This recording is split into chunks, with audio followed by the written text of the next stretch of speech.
دریم نمبر حدیث تے سیم نمبر دریم نمبر عن ابي عبد الرحمن عبد الله بن عمر بن الخطاب رضي الله عنهما سمعت رسول الله صلى الله عليه وسلم يقول بني الإسلام على 5 شهادة أن لا إله إلا الله وأن محمد رسول الله وإقام الصلاة وإيتاء الزكاة وحج البيت وصوم رمضان رواه البخاري ومسلم.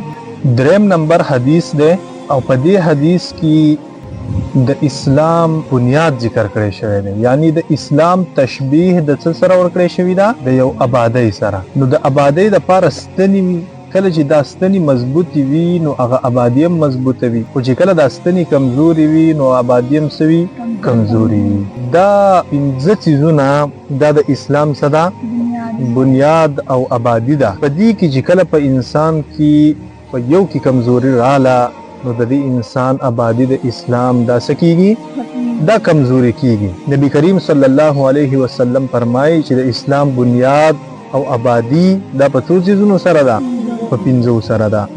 بعضی خلک هغه دا اعتراض کوي، کم چې منکرین حدیث دي او کم چې مستشرقین دي، دوی دا خبره کوي چې صرف کلمه وایا باقی عمل ته ضرورت نشته، چې کلمه دی ویلا نو بس ته جنت ته بځې او بقایا اعمالو ته ضرورت نشته. نو دا هغې خلاف دا حدیث دی چې نبی کریم صلی الله علیه وسلم چې څرنګې کلمې ذکر کړی دی چې کلمه به وایي نو دغه رنګې ورسره د نورو اعمالو هم ذکر کړی دی چې په اسلام قبلولو سره په تا باندې نورې څه ذمهدارۍ دا هم څه کېږي؟ دا لازمیږي. د ټولو نه اول څه شی دی؟ شهادت ان لا اله الا الله وان محمد رسول الله. د دې خبرې به ته گواهی ورکې چې د عبادت لایق نشته مگر څوک دی؟ الله دی. ستا معبود یو الله دی، ستا رازق یو الله دی، ستا رب دا یو الله دی، د الله نه علاوه څوک بل معبود نشته. او دغه رنګي محمد رسول الله د الله څه دی؟ رسول او بنده دی. د دې خبرې به هم ته اقرار کې. نو چې کله تا د دې خبرې اقرار وکړو نو ته به بیا دا اعتراض نه کې لکه بعضې خلک وایي چې مونږه اهل القرآن یو، مونږه زمونږ دا میشن دی چې مونږ خلک صرف څه ته راولو؟ قرآن ته راولو، قرآن بیان کو. نو د قرآن بیانول دا هم دی چې ته د هغې سره د حدیثو په رڼا کې د هغې تشریح وکړې، د هغې څه وکړې؟ تشریح وکړې. نو څنګه چې ته د الله په الله باندې یقین ساتي چې الله زما معبود دی، نو دغه رنګي په نبی کریم صلی الله علیه وسلم باندې به هم څه کې؟ یقین او اعتماد ساتي. که چېرته ستا په الله په رسول باندې څه نه اعتماد نه نو ته پوره مؤمن او مسلمان نشي جوړېدلی. ځکه ډېر خلک مشرکین دا په الله باندې یقین لري خو په نبی کریم صلی الله علیه وسلم ایمان نه راوړي. د دې وجې نه دا خلک څه نه دي؟ دا مسلمانان نه دي. نو دا دواړه شهادتین دا لازم او ملزوم دي. که چېرته د یو ومنو دو نبی علیه الصلاة والسلام د رسول ومنلو او الله نه منې نو هم مسلمان نشي جوړېدلی، او یا د الله ومنلو خو رسول نه منې نو بیا هم څه نشي جوړېدلی؟ مسلمان نشي جوړېدلی. دویم نمبر و اقام الصلاة، و اقام الصلاة منځ قایمول. نو د قیام مطلب دا دی چې ته د مانځه چې کوم ارکان دي هغه په صحیح طریقه باندې څه کې؟ ادا کې، په خپل وخت باندې د مانځه چې کوم نظام دی د هغې کوشش وکړې د هغې د قایمولو. دغه رنګې و ایتاء الزکا او څه ورکې؟ او زکات. و حج البیت او څه؟ حج د بیت الله و صوم رمضان او د رمضان المبارک روزې نیولې. 2 قسمه ډلې دي. یو خو زموږ مسلمانان دي، مونږ دا خبره منو چې الله او رسول څه ویلي دي هغه زموږ دپاره قابل تقلید دي او په هغې باندې به مونږ څه کوو؟ عمل.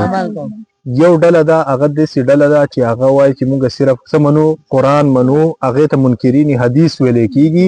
هغه وایي چې قرآن کې کم څه ذکر دي بس هغه به مونږ منو او د هغې نه علاوه نور څه مونږ نه منو. بل ته ویلی کېږي اورینټلسټ، مستشرقین. مستشرقین کم خلک دي؟ د مغرب خلک خلکو ته مستشرقین وای. یعنی د اسلام غلبه او د اسلام طلوع دا په مشرق کې شوې ده، د دنیا په مشرق طرف ته. نو د مغرب چې کم خلک دي نو هغه د مشرق د دې خلکو چې کم علوم دي، قرآن او حدیث دی، د هغې طلب کوي، هغه زده کوي او په دې نیت باندې زده کوي چې مونږ دا زده کړو او په دې کې مونږ اعتراضات را پیدا کو، شبهات را پیدا کو چې دا کم مسلمانان خلک دي نو په دې باندې د دې د دین ګډ وډ کو. دغه منکرین حدیث او دغه مستشرقین دی په دې خبرو باندې څه کوي؟ اعتراض کوي. مستشرقین وای چې د مانځه چې کوم طریقه د لفظ د صلات دا په قرآن مجید کې ذکر شته دی، خو لیکن د مانځه چې دا کوم طریقه مونږ کوو نو وای دا ډېر وروسته خلکو د ځان نه ایجاد کړي ده. نو دا خبره څه ده؟ دا غلطه ده. ولې غلطه ده؟ ځکه چې صحابه کرامو د نبی کریم صلی الله علیه وسلم نه طریقه زده کړله، دغه رنګي د تابعینو د چا نه طریقه زده کړله؟ د صحابو نه. او دغه شانتي په تسلسل سره او په تواتر سره دا طریقه څه ده؟ د مانځه دا را روانه ده. نو په دې کې د اعتراض څه گنجایش نشته دی. دغه رنګي دې پسې زکات. نو په زکات باندې هم دا خلک څه کوي؟ منکرین حدیث پې دا اعتراض کوي چې په قرآن مجید کې د زکات لفظ ذکر شته دی، خو د دې لپاره چې دا کم نصاب دی او دا کم حدود دي نو دا په حدیث کې ذکر دي، دا زموږ لپاره قابل تقلید نه دي. نو دا خبره خو موږ ته یاده ده چې قرآن مجید دا اجمال دی او د هغې تفسیر به موږ د کوم ځای نه راخلو؟ د حدیثو نه راخلو. دغه رنګې په دې باندې مستشرقین هم څه کوي؟ اعتراض کوي په زکات باندې. وایي چې دا د جهالت د زمانې چې کم قبایلي ټیکس و د خلکو نه د قبایلو نه به چې کم ټیکس اخیستلی شو نو د اسلام دی نو دیو هم هغه ټیکس هغې له څه ورکوي؟ دوام ورکوي او هغه نظام چې دی نو هغه مخکې په وړاندې بوځي. نو دا خبره هم د هغوی سره غلطه ده. ځکه څنګه چې دین اسلام مونږ ته د عباداتو نظام پیش کوي، مونږ له عبادات را کوي، دغه رنګي زمونږ معاشي، اقتصادي، سیاسي چې کوم معاملات دي نو په هغې کې پوره زمونږ څه کوي؟ رهنمایي کوي. نو د زکات فایده دا ده. ګوره د اسلام په مقابل کې نور ډېر داسې نظریات او داسې تنظیمونه جوړ شوي دي چې هغه بالآخر فیل شوي دي او ختم شوي دي، کامیاب شوي نه دي. خو دین اسلام چې کوم نظام معیشت پیش کړی دی نو دا د تر قیامته پورې کامیاب دی او دا به چلیږي. او که موږ او تاسو سوچ وکړو نو د اسلام په مقابله کې نور داسې نظریات پیش شوي لکه کمیونیزم. دا یو نظریه وه د کارل مارکس. هغه وایي چې یو سړی که لږه ګټي او که ډېره ګټي دا به د ټولو په شریکوي. نو په دې کې نقصان څه دی؟ چې یو سړی په تیاره باندې ناست دی او بل سړی به مزدوري کوي، د دوی دواړو به څه مال به شریکي یو شانتي. نو دا خو ظلم شو. ټیک ده. دغه رنګي سوشلیزم چې دی نو هغه هم یو طریقه ایجاد کړه د اسلام په مقابله کې.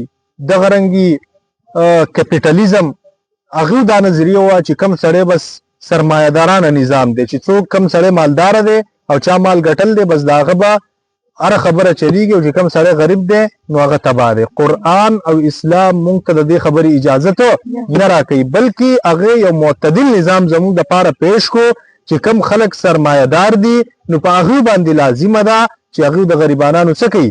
مدد وکړي، د هغوی سره مرسته وکړي. دغه رنګي حج البیت، د بیت الله حج کول. نو د بیت الله حج په دې باندې هم مستشرقین څه کوي؟ اعتراض کوي. وایي چې دا د هغه جهالت د زمانې او د هغه مشرکینو هغه پخوانۍ طریقه ده چې دا خلک یې اوس دا مسلمانان دوباره راتازه کوي. نو د هغې جواب دا دی چې دا هغه پخوانۍ طریقه د حضرت ابراهیم علیه السلام د دور نه شروع شوې ده، خو لیکن د زمانې په تیرېدو سره په دې کې شرک او دغه رنګي غلط افعال دا څه دا داخل شوي چې کله اسلام راغی نو اسلام څه وکړه؟ هغه چې کوم ګنده افعالو، غلط افعالو هغه یې لرې کړه او صحیح او چې د ابراهیم علیه السلام د طریقې کم حجو نو هغه یې دوباره څه کو؟ بحال کو او شروع کو. وصوم رمضان او دغه رنګي روجې د رمضان المبارک روجې نیول. نو رمضان المبارک روزې نیول چې دي کنه دا په موږ او تاسو باندې فرض دي او د دې رمضان المبارک د روزو ډیر زیات فواید دي ځکه چې کله په دې باندې ساينسدانانو څه وکړو ریسرچ وکړو نو دا خبره هغه ظاهره کړه چې د روزې سره د انسان په دې بدن کې داسې خلیې دي چې کله انسان خوراک بند کړي نو په دې کې چې کوم خطرناک خلیې نو دا بدن هغه سکی هغه ختمي چې کله ختمي کی نو دا بدن بیا نوري خلیې پیدا کی نو یو ساينسدان دی نو په 2016 کې چې کله هغه دا نظریه پیش کړو دا ریسرچ وکړو نو هغه ته په دې باندې نوبل ایوارډ ملاو شو نو د شریعت چې دا کم احکام دي په دې کې زمونږ هم دینی فائدہ ده هم دنیاوی فائدہ ده هم جسمانی فائدہ ده